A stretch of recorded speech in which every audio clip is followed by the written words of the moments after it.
Hi everyone, and thanks for asking the Clocktower Sanctuary to be part of the Covidarity Festival. We're delighted to celebrate with you the impact of community during the time of the pandemic and want to talk a little bit about what that's meant for us as an organisation. The Clocktower Sanctuary is the only day centre in Brighton and Hove offering space for young people who are homeless and insecurely housed to meet their immediate crisis needs and also to have the support to move on from their difficult situations. Being homeless means not having a permanent place to stay, a place where you can keep your things and you can feel safe. It means having to move constantly, more vulnerable to violence and to being exploited. You're also more likely to suffer from physical and mental health difficulties and use drugs and alcohol to numb your pain. Young people who come to us are often struggling for money and they have nowhere else to turn. The people in their lives who should have been there to support them haven't been, and so they find it really difficult to trust. We're able to provide that safe space and some stability and the things they need to enable them to have a brighter future.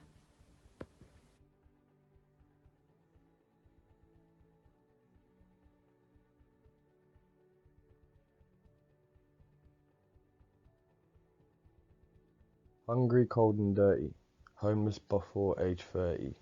Everybody stares but nobody cares, the ignorance is what hurts me. It's cold, wet and raining, no job, no college or training. I walk all day with nowhere to stay, life on the streets is so draining. I'm spat on every day, I'm told get out of my way. I'm always ignored, no rest assured, in a doorway tonight I will lay. I need a shower or a bath, my home is out on the path. I wander the streets with nothing to eat, and the public just seem to laugh. At the beginning of COVID, all of our young people were quickly triaged into accommodation, and whilst they were very grateful to have a roof over their heads, it was disorientating. Many were placed in parts of Brighton they didn't know or further afield in Newhaven and Eastbourne, and because it was unplanned, this was unsettling for people. Many were unable to make contact with their friends because they didn't know where they were or they didn't have the IT in order to keep in touch. We've now been able to give everyone either a phone or a tablet, and that has made keeping in touch with people and communicating so much easier. So whilst they're grateful to have a roof over their heads, young people tell us that they've really missed being able to come to the centre. They've really missed being part of their community.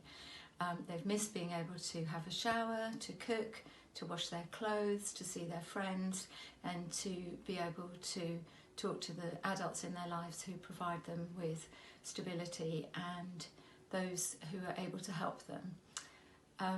One young man who uses our service, Darren, says, whilst it's been great to keep in touch, it has made it more difficult not being able to actually see us face to face, that the normal conversational element of being with us is replaced by an email or a phone call, which, whilst it's much appreciated, is more intense.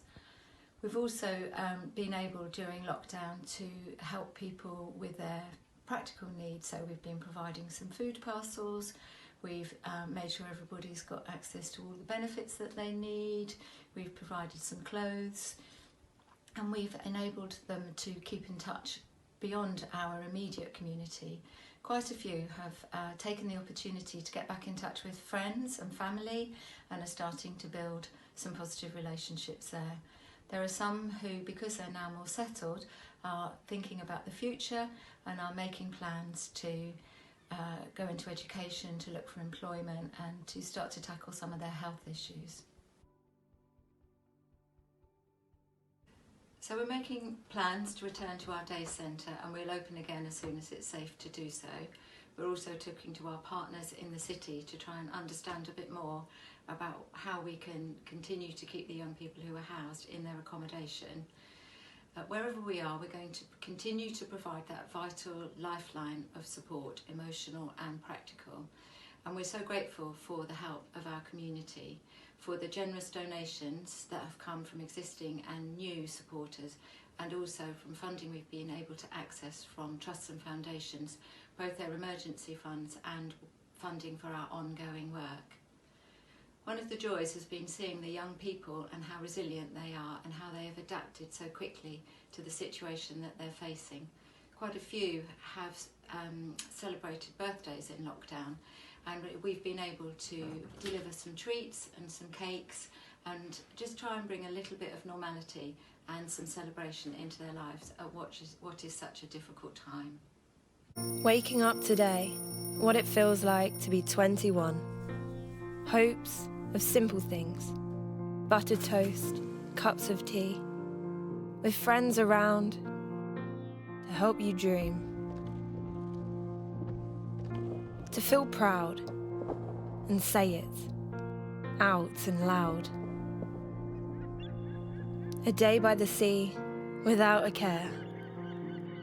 You want your friends to always be there. You try your best, but take a few blows. No one knows what comes their way. And some battles never seem to go away. When a night on the streets was the last thing you thought of that day. When you needed a hand, a little care, to help you reach up and dare to dream of future things in a place you can belong and become the person who can happily say, I remember being 21 that day.